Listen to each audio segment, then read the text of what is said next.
আনাড়ি হুব্বা বাগান। আনাড়ি হুব্বা বাগান মানে আমরা বাগান নিয়ে একটু আলোচনা করব। একদম আনাড়ি এক বাগানের কিছু আনাড়ি লোকজনকে নিয়ে আলোচনা করব, মূলত আনাড়ি সাংবাদিকদের নিয়ে আলোচনা করব। তা আজকে দুপুরের দিকে একটা মিতিন মাসির একটা পুরনো একটা সিনেমা দেখলাম, জঙ্গলি মিতিন মাসি। দেখা হয়নি আগে, সিনেমাটা খারাপ না মন্দ না। তারপর এক পরিচিত ইস্টবেঙ্গল ফ্যান দেখি আমাকে লিখেছে, এক হোয়াটসঅ্যাপ করেছে যে ফিফা বোধহয় অ্যাকশান নেবে আনোয়ারের কেসে। কি নিলে নি গিয়ে কী আর হবে, এইটা নিয়ে বহু আগে অনেক আলোচনা করেছি। তারপর আমি এই হুব্বা সিনেমাটা দেখা শুরু করলাম। হুব্বাটা দেখা হয়নি, এই যে কোনো কারণে হোক দেখা হয়নি। তো দেখছিলাম হুব্বাটা, তারপর দেখলাম এক সময় পজ করলাম, তো দেখলাম যে বিভিন্ন সংবাদ মাধ্যমে সেই ফিফা নাকি কি একটা চিঠি দিয়েছে মোহনবাগানকে। সেই চিঠিটা নিয়ে হইচই শুরু হয়ে গেছে, মোহনবাগান ফিফা, আবার কেউ কেউ আর ভিডিও বানিয়ে দিয়েছে এফএফ আরও চাপে পড়লো এসব। তারপর চিঠিটা আমি দেখলাম যারা যারা শেয়ার করেছে, চিঠির শুধু শেষ দুটো অংশ শেয়ার করেছে। তার মধ্যে শেষ দুটো প্যারাগ্রাফ হচ্ছে এরকম যে, at the same time we confirm that will contact your association in due course with regards to the relevant proceedings as necessary, full stop. তারপর ওটা thank you yours faithfully FIFA থেকে আর পাঠিয়েছে। এইটা দেখে আমার এটা বেশ হাসিই লাগলো।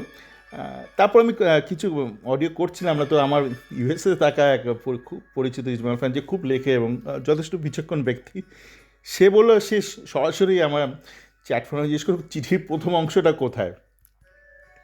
এই ধরনের প্রশ্ন কেউ করে, মানে ব্যতিব্যস্ত করা, মানে এম্বারেস করা লোকজনকে। তা আমার তারপর মনে হলো না, একটা অডিও করি, একটু হুব্বাটা বন্ধ করে একটু অডিওটা করি। আর আমার মনে পড়লো বেশ কয়েক বছর আগে একটা কোম্পানির তখন একটা সার্ভিসেস কোম্পানিতে চাকরি করতাম। তো এক ভারতীয়, সে আমায় বলছে যে ক্লায়েন্ট খুব অ্যাপ্রিসিয়েট করেছে, খুব মানে দাঁত কালাতে কালাতে এসছে আমার কাছে। তাই অ্যাপ্রিসিয়েট করেছে, বা কী লিখেছে ক্লায়েন্ট তোমায়? বলছি দেখো ক্লায়েন্টকে একটা পাঠিয়েছে, একটা ডেলিভারি, ক্লায়েন্ট থ্যাংক ইউ বলে পাঠিয়েছে। এখন থ্যাংক ইউ বলেছে মানে তুমি অ্যাপ্রিসিয়েট করেছে মানে? আমাদের ভারতের লোকজন মানে এত গালমন্দ খেয়ে খেয়ে অভ্যস্ত যে কেউ যদি থ্যাংক ইউ বলে তাহলে মানে ঘাবড়ে যায়, মানে বা ভাবে যে মানে বিশাল আমার অ্যাপ্রিসিয়েট করলো। এর আমি দেখেছি যে যারা ধরুন বিদেশে থাকে, তারা বিদেশের ধরুন সমস্ত জায়গায় থ্যাংক ইউ বলতে হয়, ধন্যবাদ, যেটা আমরা সাধারণ বাংলায় বলি। তো তারপর অনেক সময় যখন তারা ভারতে যায়, যখন বেড়াতে যায় বা যে কোনো কাজেই যায়, তখন তারা যখন কোনো সামান্য কাজের জন্য ধরুন ট্যাক্সি ড্রাইভার বা পুলিশকে থ্যাংক ইউ বলে, তখন সবাই মানে ভাবে কী হলো, হঠাৎ করে থ্যাংক ইউ বলছে, এর মতলবটা কী আছে, মতলব কী ব্যাপার আছে।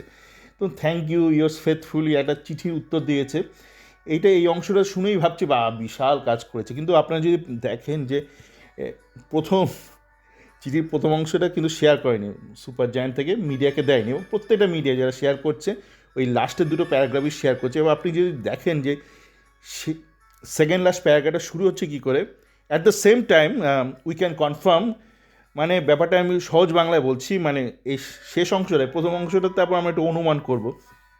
শেষ অংশটা বলছে ঠিক আছে, তবে আমি প্রয়োজন মতে আমরা আপনাদের অ্যাসোসিয়েশন মানে এএফএফের সাথে ডিউ কোর্স মানে যখন প্রয়োজন পড়বে তখন আমরা দেখা করব অ্যাজ নেসেসারি, মানে যদি প্রয়োজন পড়ে, এটাই মানে মোদ্দা কথা। এটা হচ্ছে কাটিয়ে দেওয়ার মানে মানে ঠিক আছে, যান আমরা দেখছি, আপনার লোকাল স্থানীয় পুলিশের সঙ্গে দেখভাল করুন। ধরুন আপনার মুরগি চুরি হয়েছে, আপনি হঠাৎ সুপ্রিম কোর্টে চলে গেলেন, সুপ্রিম কোর্ট না, আপনি স্থানীয় কোর্টে যান, লোকাল কোর্টে যান। তারপর দেখছি যদি তার সাথে কোনো কিছু মুরগির সাথে, যে চুরির সাথে যদি কোনো খুন জখম এগুলো হয়, তারপর হায়ার কোর্ট হয়ে সুপ্রিম কোর্টে কেসটা আসবে। বা ওরকম মানে আপনার একটা বড় গোয়েন্দার কাছে গেছেন, ফেলুদার কাছে গেছেন, আপনার হাঁসের একটা ডিম চুরি হয়ে গেছে, ফেলুদা বলে যান আপনি যান আর দেখুন, স্থানীয় আপনার খোঁজ খবর করুন, স্থানীয় পুলিশের কাছে যান, দরকার হলে আমি তোপসেকে পাঠাবো, তারপর দরকার হলে ফেলুদা আমি নিজে আসবো। তা আসল ঘটনা হলো ফিফার কিছু নিয়ম আছে, মানে ফিফাকে একটা প্রোটোকল মেনে চলতে হয়। এটা এরকম না যে রাজ্যে আর্জি করে কিছু একটা হলো আর সুপ্রিম কোর্ট ডাইরেক্ট কেসটা নিয়ে চলে এলো। সুপ্রিম কোর্ট কিন্তু কেসও আনেনি, তখন সবাই খুব হইচই করে সুপ্রিম কোর্ট কেসটা তুলে নিয়েছে, আর্জি করে কেসটা। সুপ্রিম কোর্ট কী করছিল, মনিটরিং করছিল কেসটা। কেন, একটা নিয়ম আছে যে প্রথমে লোয়ার কোর্টে হবে, তারপর সেইখানে ফয়সলা হয়ে গেলে দরকার হলে সেটা হায়ার কোর্টে যাবে, মানে হাইকোর্টে যাবে, তারপর দরকার হলে সেটা সুপ্রিম কোর্টে যাবে। তো ফিফার ক্ষেত্রে একই নিয়ম। এই ধরনের কেসে আগে যে ফেডারেশন, দেশের যে ফেডারেশন আছে, তার একটা কোর্ট একটা কেসের একটা বিচার করবে। সেই বিচারের রায় যদি কারো খুশি না হয়, যেটা যেমন আই লিগের ক্ষেত্রে হয়েছিল, খুশি না হলে তখন সে ক্যাসে গেছে। মানে আগেই অল ইন্ডিয়া ফুটবল ফেডারেশনকে একটা সিদ্ধান্ত নিতে হবে। ধরুন একটা লোয়ার কোর্টে একটা কেস ঝুলে আছে, দুম করে সুপ্রিম কোর্টে গিয়ে বলতে পারে না যে না আমি কেসটা ছিনে নিলাম, লোয়ার কোর্টে থাকবে না, এটা সুপ্রিম কোর্টে চলে আসবে। তো এই ব্যাপারটাই বলার ছিল। আবার একটু হুপ্পাতে ফেরত যাই, হ্যাঁ একটু সিনেমাটা দেখি, ভালো সিনেমাটা শুরু হয়েছে, একটু সিনেমাটা দেখি, আপনারা একটু বিচক্ষণ হন, যদি না হয়ে থাকুন তো হওয়ার চেষ্টা করুন। সকলে ভালো থাকুন।